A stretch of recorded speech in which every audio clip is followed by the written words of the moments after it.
At my own dinner table, my father spat venom across the plates. "You and your kid are nothing but leeches sucking this family dry." My mother smiled, nodding like she had been waiting for that moment all her life. The sick joke. They were eating food from my kitchen, sitting in the house I paid for. I didn't cry, I didn't flinch. I stared back and said, "You have 24 hours to leave." The silence was deafening, but what they didn't know was that I'd been preparing for this reckoning long before that night. I should probably tell you this, my family never looked broken from the outside. We were the kind of family that smiled too wide in Christmas photos, the kind that neighbors thought had it all together. My mom baked pies for church raffles. My dad shook hands like a politician at barbecues. And my brother, oh, my brother, he was the golden child. Every story circled back to Knox, his big vision, his next project. Meanwhile, I was the quiet one, the fallback plan, the one expected to hold the seams together when the fabric tore. That night at dinner didn't happen in a vacuum. It was years in the making, stitched together from 1,000 little cuts. I remember being a kid, standing barefoot on the cold tile of our kitchen floor, listening to my mom hum while she stirred a pot of chili. She smelled like cinnamon and laundry soap. She looked so ordinary, but she carried this unspoken rule in every glance: don't cause waves. Don't question. Family first. Even if it meant family came before yourself, that rule became my cage. By the time I was 16, I already knew where I stood. Knox could wreck a car and Dad would say, "Boys will be boys." I got an A- in physics, and Mom's only comment was, "Don't be so hard on yourself, Nova. Not everyone can shine like Knox." I used to lie awake in my bedroom staring at glow-in-the-dark stars I stuck on the ceiling, wondering if anyone even noticed me beyond what I could give up for them. Fast forward. 10 years later, I had a son of my own, Asher, my anchor, my proof that life could be more than disappointment. He's 12 now, smart kind, still innocent enough to believe in people. I made a silent vow the night he was born, swaddled in hospital white, gripping my finger with that tiny hand. I would never let him feel invisible. Maybe that's why the dinner hit me so hard. He was upstairs, probably pressing his ear to the floor, listening to his grandfather tear me apart, hearing his grandmother's silence cut just as deep. What kind of legacy was I passing down if I let that poison slip into him too?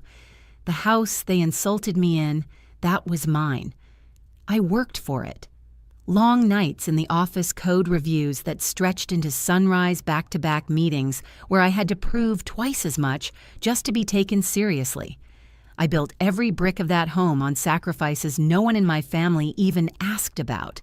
Yet they sat there, forks scraping porcelain, sipping wine from glasses I bought as if my blood and sweat were their entitlement.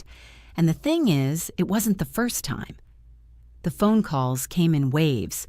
"Can you help us with rent this month? Your father's truck broke down again. Knox just needs a little seed money. He's this close to a breakthrough." At first, I told myself it was temporary, a phase, family helping family. But temporary turned into routine. Routine turned into obligation, and obligation turned into chains. I learned to recognize the tone in Mom's voice when she called. Tight, rehearsed, like she'd practiced her lines before dialing. Dad never asked, he demanded. Knox, of course, was always too busy to ask directly.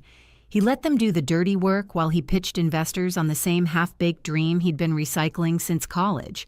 But I said yes, over and over, because saying no made me feel like the selfish one. And every time I told myself this is the last time, it never was. That's the setup you need to know. By the time you see someone like me look her father in the eye and tell him he has 24 hours to leave, understand it's not a single moment of courage. It's the weight of years pressing down until something finally snaps. And what snapped wasn't my temper. It was my patience. The breaking point didn't come all at once. It crept in like a draft under a locked door. You don't notice it at first, but eventually the chill spreads everywhere. It started with a phone call. My mom's name flashed on my screen just as I was shutting down my laptop at the office. For a moment, I hesitated. Calls from her never meant good news. Still, I answered, holding on to that tiny shred of hope that maybe this time it would just be a normal check-in. Her voice was trembling, but I knew the rhythm. I'd heard it 100 times. The performance of a woman rehearsing her lines. "Nova," she said, "your father. He needs surgery. They say his heart might give out if we don't act soon. And the house, well, it's bad. We're behind. 300,000. The bank is threatening foreclosure." I pressed my fingers against the window pane of my office, watching the city blur into lights. I wanted to believe her, but I'd been here before. Big numbers, vague details, and always the same ask, "Help us." "I'll host dinner," I said finally. "Bring Dad, bring Knox, we'll talk. All of us." The silence on her end lasted a beat too long, like she hadn't expected me to demand face-to-face, but she agreed.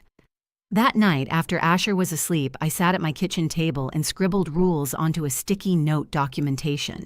No attacks on my kid. No cash. End the meeting if needed. I tucked the note under my plate like a talisman. Still doubt gnawed at me. I called Tessa, my friend, who had walked me through every storm since college. We met at a coffee shop on 6th Street, our usual booth by the window. She was already spinning a pencil between her fingers when I arrived. "They're lying," she said flatly after I spilled the details. "Maybe not," I argued weakly. "Nova, come on. No paperwork, no numbers, no hospital bills. They want handouts. You can't bleed for people who'd let you drain out." Her words burned because I knew they were true. She leaned closer, her voice low. "Record the dinner. Texas is one-party consent. If this turns ugly, you'll have proof. Don't let them twist your story again." I knotted my stomach tight and promised myself I'd follow her advice. The next day dragged. My nerves were raw, every clock tick louder than the last. When the evening came, I set the table with surgeon-like precision. 4 plates, 4 glasses. The napkins folded square. The pool outside shimmered under the porch light, still as glass, as if holding its breath. Asher sat on the couch with his homework spread out like a shield. I bent down and brushed a strand of hair from his forehead. "Tonight's a grown-up night," I told him. "You'll stay with Harper. No arguments." He rolled his eyes but nodded, used to these sudden arrangements. When the knock finally came, it landed like a stone in my chest. My mom walked in first, arms full of barbecue like this was some casual potluck. Dad shuffled behind, smaller than I remembered, but his eyes still carried that steel edge. Knox sauntered in, last phone, buzzing in his hand, a smirk tugging at his lips like he already knew he'd win. We sat. For a few moments, my mom filled the silence with nostalgia, talking about old birthdays, old neighbors, her potato salad recipe. But I wasn't fooled. It was the same tactic she'd always used, soften the edges before the blade. I cut her off. "Let's see the paperwork, the hospital bills, the letters from the bank. Show me what we're dealing with." Her smile faltered. My dad's eyes darted. Knox cleared his throat, shifting in his seat. "There isn't paperwork," my mom said. Finally, her voice tight. "You'll just have to trust us." Trust. That word landed like a slap, because trust was the weapon they'd used all my life. Trust us when we spent your college fund. Trust us when Knox's startup collapsed. Trust us when you worked 2 jobs to cover the bills. Knox jumped in, pitching his latest project with the enthusiasm of a snake oil salesman. "It's going to change the world, Nova. Augmented reality. You're in tech, you get it. We just need a little help to get it off the ground."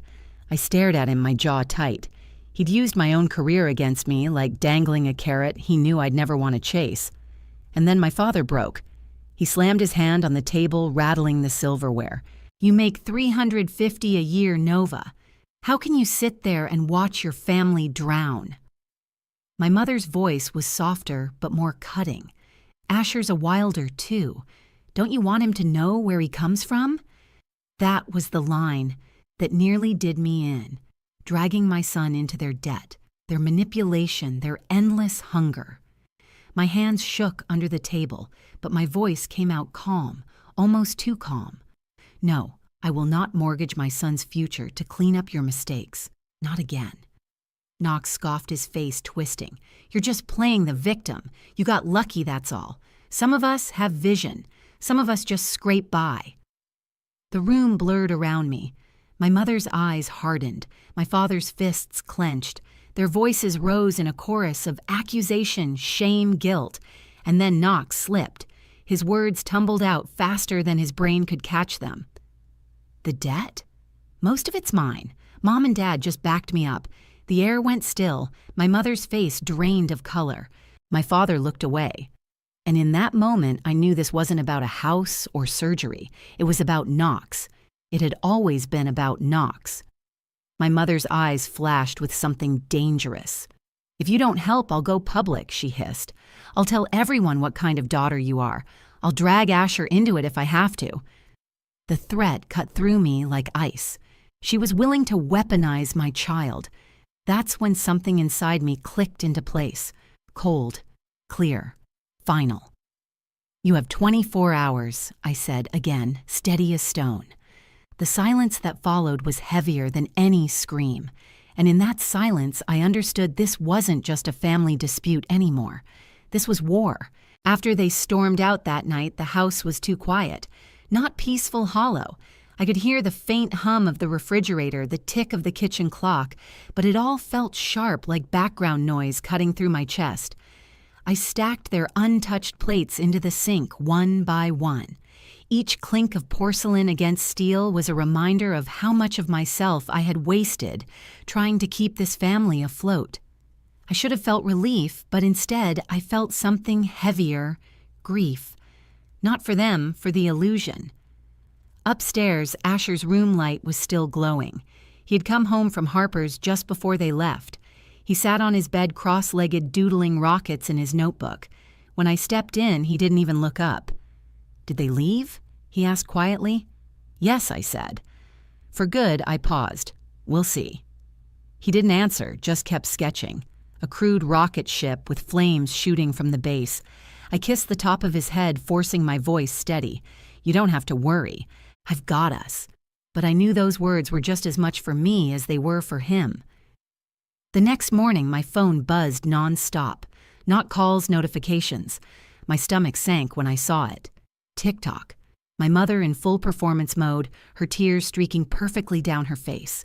She sobbed into her camera about the cold-hearted daughter who had abandoned her parents in their hour of need.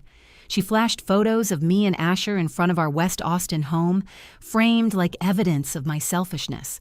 The hashtags were merciless, were ungrateful, daughter, family, traitor, heartless. I scrolled through comments until my hands shook.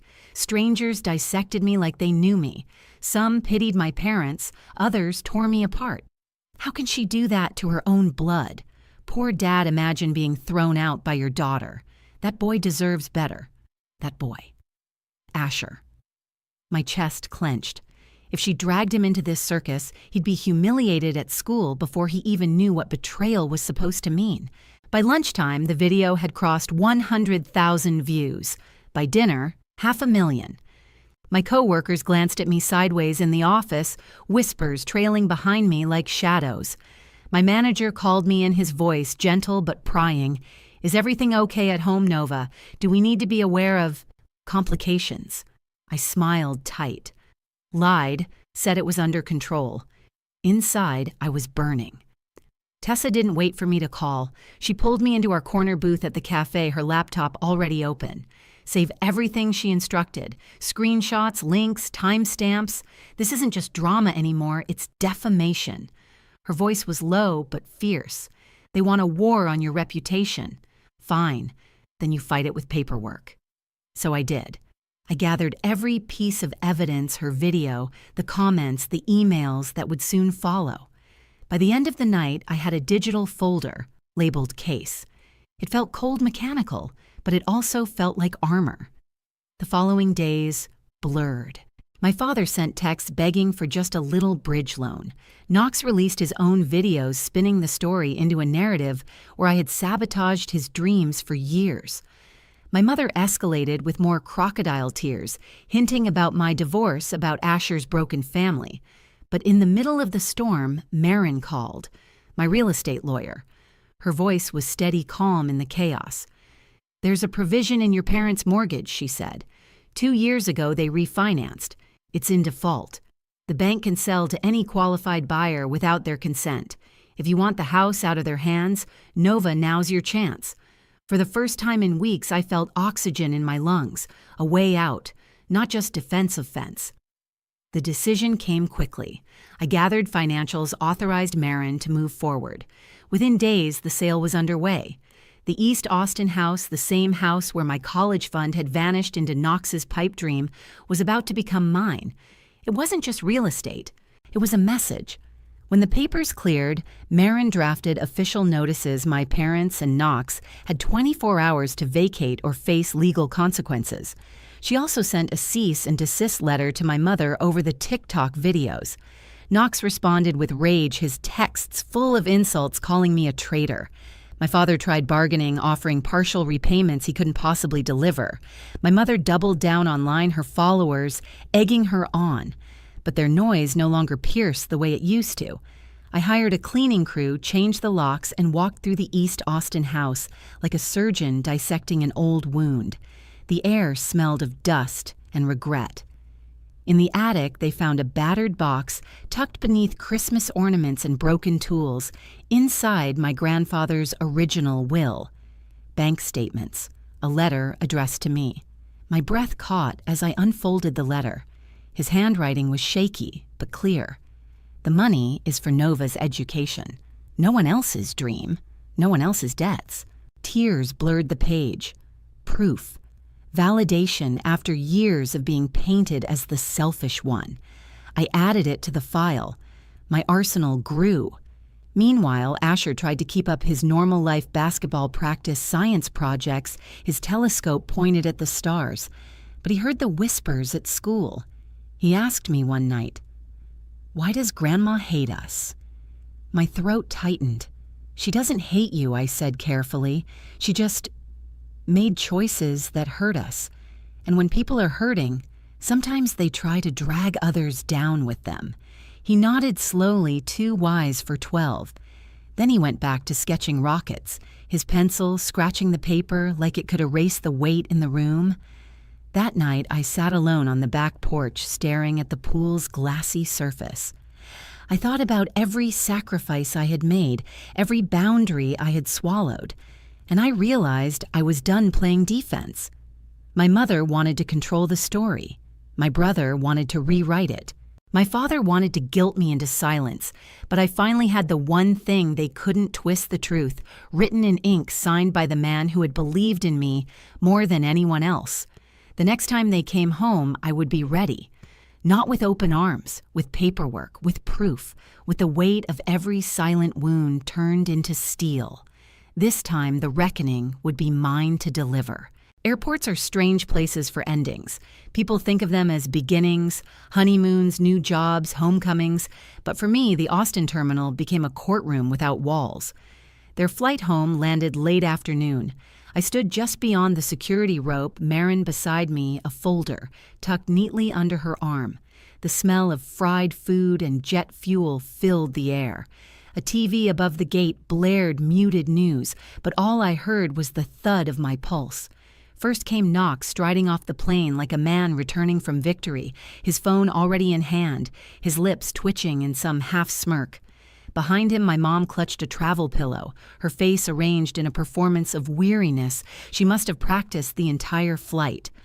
My dad followed last, moving slower now, but his eyes searching, calculating. They spotted me at once. My mother's face lit up, but not with love, with the satisfaction of someone about to twist the knife. She stepped forward. "Nova, thank God you're here. We knew you'd come around." I didn't move. Marin stepped ahead, calm and precise, and handed over 3 crisp envelopes. "Consider yourselves served."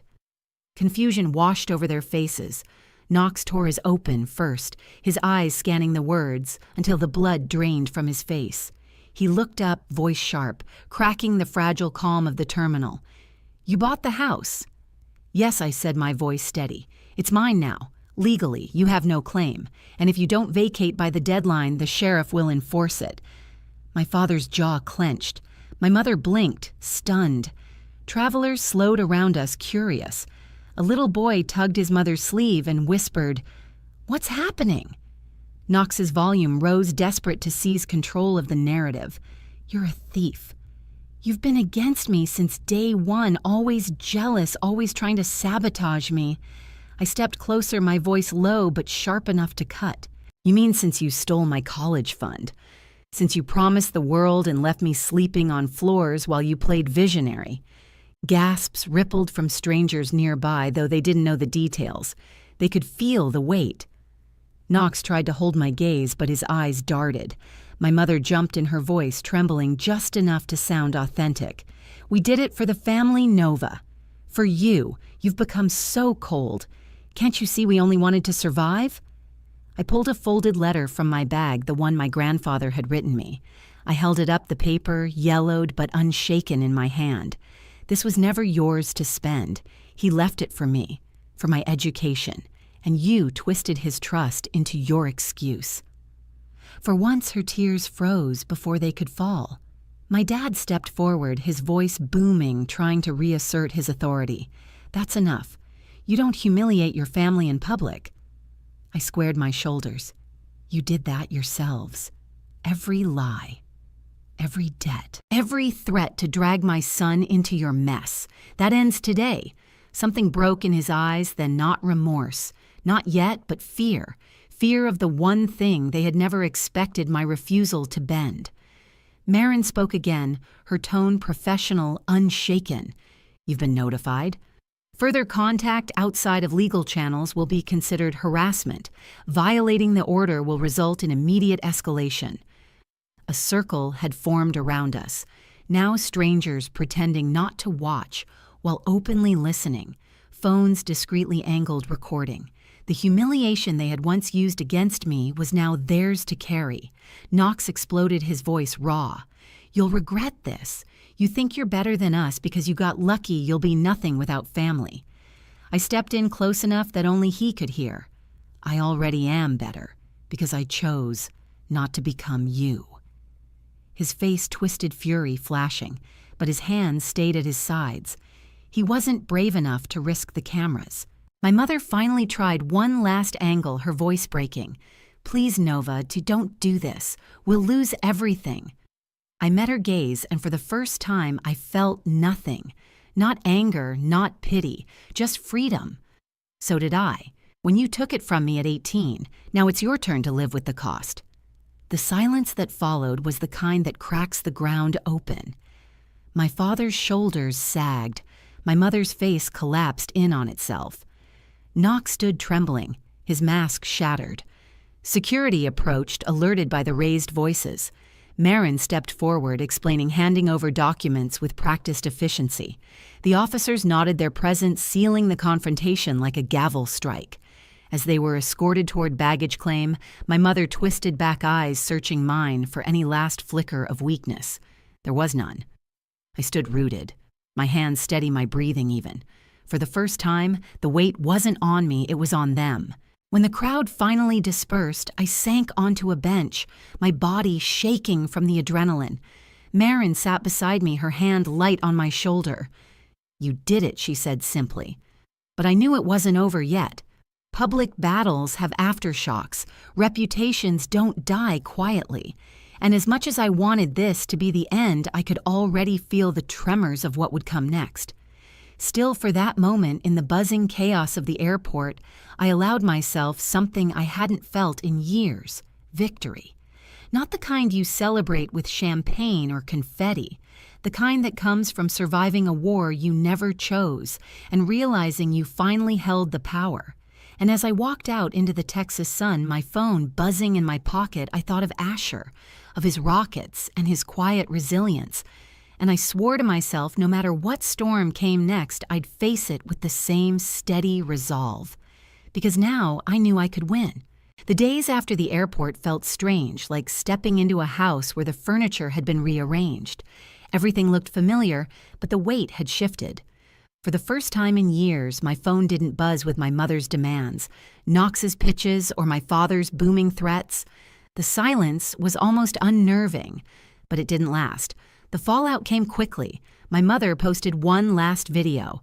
This time she wasn't crying. She wasn't even blaming me. She turned on Knox. Her words were clipped defensive, almost frantic, as she explained how he had dragged her into his schemes.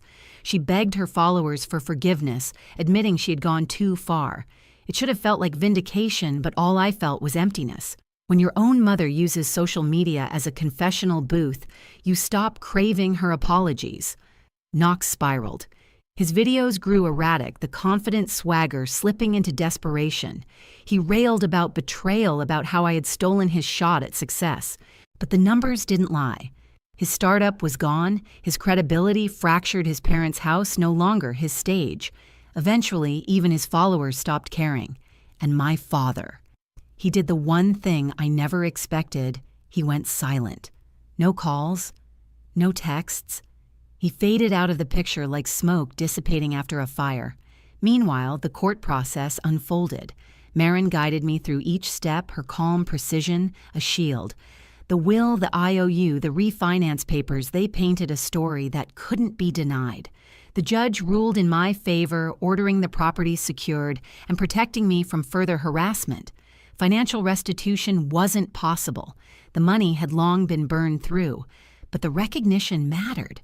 The truth was, on record now, not just a wound I carried in silence. The East Austin house was officially mine. I hired a crew to clear it out, to sweep away decades of dust and regret. They found boxes of broken gadgets, unopened mail, faded photo albums. I kept only one thing, my grandfather's letter. Everything else I let go. Asher came with me on the last day. We stood in the yard beneath the pecan tree, its branches heavy with late summer leaves. He looked up at it, then at me. "Can we plant one at our house?" he asked. I nodded. "Yeah, this time we'll watch it grow together." Back in West Austin, we dug into the backyard soil, our hands dirty sweat dripping under the Texas sun. We planted a young pecan tree, small but sturdy. Asher checked on it every morning, convinced it would sprout overnight. I told him what my grandfather once told me. Trees and trust both take time. Life began to settle into a rhythm again. Friday, taco nights returned. Homework spread across the kitchen table. Laughter replaced the tension that had haunted every family dinner. I also said yes to the journalist who reached out. I told the story not for revenge, not to humiliate, but for the people out there sitting in the same silence I had once endured. The article went live raw and unfiltered, and the response was overwhelming. Messages poured in from strangers, daughters who'd been scapegoated sons, cut off for saying no. People who thought they were alone until they read my words. It was healing in a way I hadn't expected. My pain had become proof that survival was possible. One evening, as Asher worked on a science project, Tessa and I sat on the porch, the cicadas buzzing around us.